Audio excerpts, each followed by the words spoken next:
In this question, the velocity time ball for a ball that's been dropped from a height of 2 meters and bounces back up to 1.5 meters.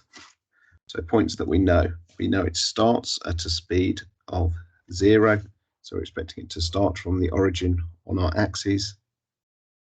We know that at some point it's going to suddenly change direction. So let's start drawing in. Our slope, it should be at an angle that equates to the acceleration due to gravity, so 10 meters per second squared. Draw this slope in. My ruler says 34 degrees. Obviously, it doesn't matter what value we pick.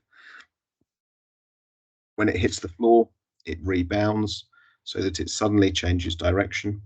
It goes from a negative velocity to a positive velocity. We prefer this line not to be vertical.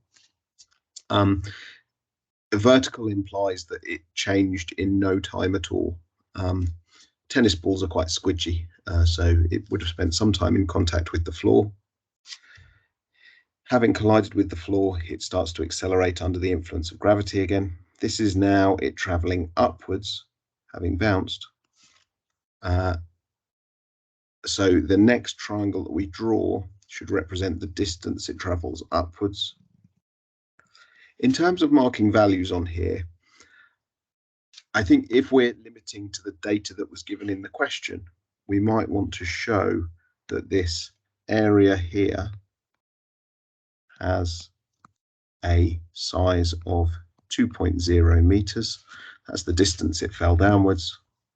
And this area here has a size of 1.5 meters.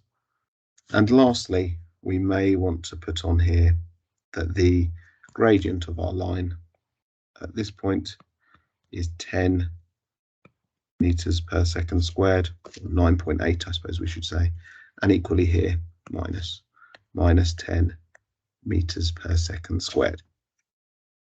The other numbers come in the rest of the question.